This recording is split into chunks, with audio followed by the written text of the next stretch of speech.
Okay, friends, welcome to week 2 of Gin Me Up, a show where I talk about gin with absolutely no authority whatsoever.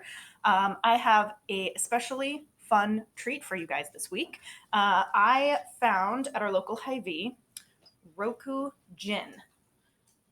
And this, I just found out before I started recording, is actually the same distillery, Suntory, that makes one of the only whiskeys that I really enjoy as well, the Suntory Toki Japanese whiskey. So this is a Japanese gin.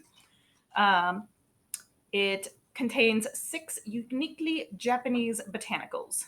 So according to the bottle, sakura flower, yuzu peel, sencha tea, sansho pepper, sakura leaf, and gyokuro tea. Um, this gin is about on the same price range as Hendrix. It's around $32 to $35 for a 750 ml bottle. As I said, our Hy-Vee had just restocked with a lot of new kinds of gin, and I took pictures to save for reference. So yeah, there's some good stuff coming up. So let's start with our taste tests here.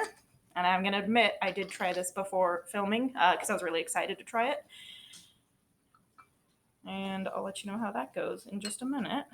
So, remembering our format from last week, first I do just a straight taste and then a martini and then a gin and tonic. So, our straight taste, it smells a lot like gin.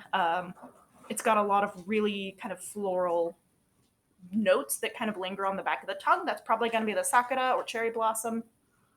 And if you've never had the opportunity to try anything cherry blossom flavored, it has a lot of it's like a nutty, very sweet, lightly cherry flavored sort of thing. That's kind of what I recall. It was like if you took cherry and then thinned it out and mixed it with some nut butter. That's kind of what it makes me think of. That's a terrible description, but you're not here for eloquence. You're here for drinking.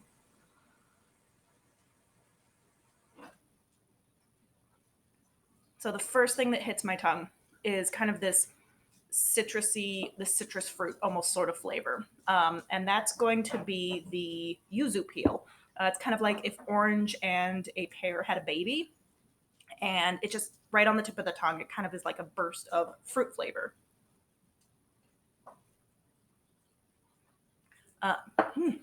As it goes back onto your tongue, then you're going to get more of that sakura sweetness and a little bit of that sencha tea sort of muskiness. It's like an earthy, almost like when you stick your face into fresh dirt and it smells like earthy and loamy. That's kind of the flavor that I pick up. And then on the very tail end, that can make you a little breathless, that's going to be that sancho pepper.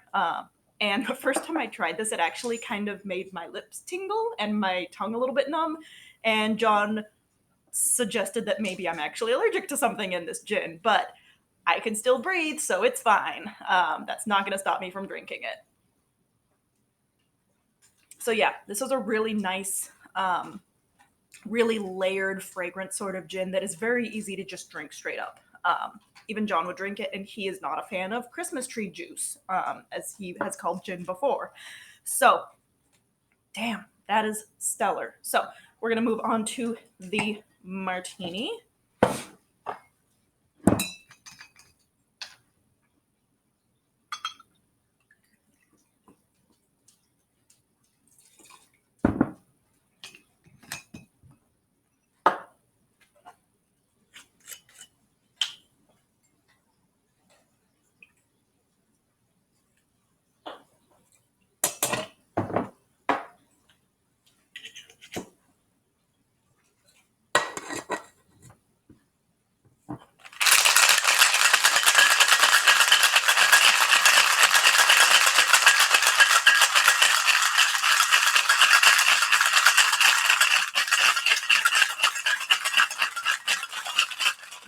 Nice and frosty. You can see that pretty well here. There we go.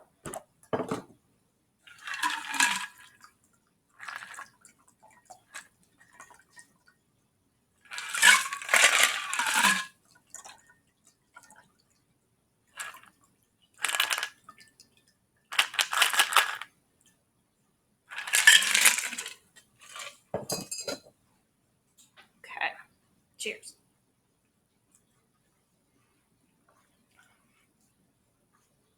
Interesting. Okay, so the vermouth really kicked back a lot of that Sancho pepper, so I'm not getting a lot of that hot, like tingliness. Makes for a really nice, smooth, definitely more floral forward martini. I think in this format as well, you can pick up more of the tea sort of related flavors. Um, that sencha and gyokuro tea, that's a lot more like prevalent, I think, having been mixed with ice and a little bit of that vermouth to kind of bring out some different flavors. So that's really an interesting kind of transition for it to have made. That's a nice martini. This would go really nicely, I think, with some pickled radish or ginger, like just as kind of a garnish right on the edge. Nothing you like should be eating, but I think it would really enhance kind of that flavor, that sort of like very sweet and earthy flavor, and then something like a pickled ginger is both on brand and pretty tasty. All right, last up, the gin and tonic.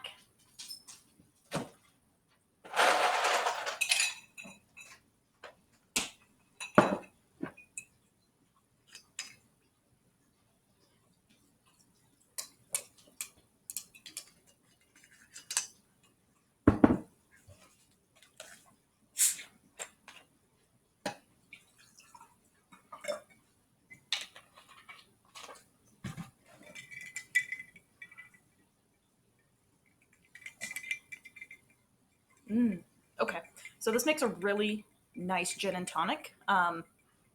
Again, more of the floral kind of cherry sakura flavors are coming to the forefront. I think something in the quinine, in the tonic water, does make that yuzu peel a little bit more front forward as well. Um, so you do get that nice, like, fruity, florally kind of brightness to it that you really like in a gin and tonic. Yeah, a lot of residual sweetness that I think is not too much, but still really enjoyable. Um, this is a gin and tonic that I would probably garnish with a cucumber instead of a lime. I think a cucumber is going to be a lot lighter and more in range of what kind of the flavors you're experiencing here. I think a lime would be too much and just overpower all of these really nice, delicate flavors.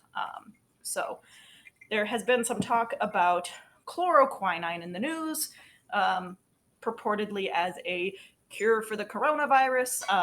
Straight up, that's bullshit. It's based on a super flawed French study from a dude who's generally just kind of a piece of shit, as far as I can tell. You can watch other news reports for a more accurate overview of that.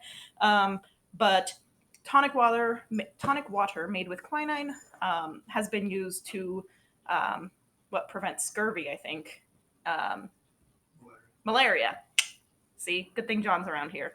Malaria uh, in sailors and British, and quinine was disgusting, so they mixed it with some soda water, and that made tonic water, and hence, and then all the British were obsessed with gin, obviously. So you mix your medicine with a little bit of gin, and helps the medicine go down. So, cheers to not getting malaria. Thanks for checking in this week, and I promised you guys a special gin drink episode, and I did not get to that this week, but I'll try to do it this weekend.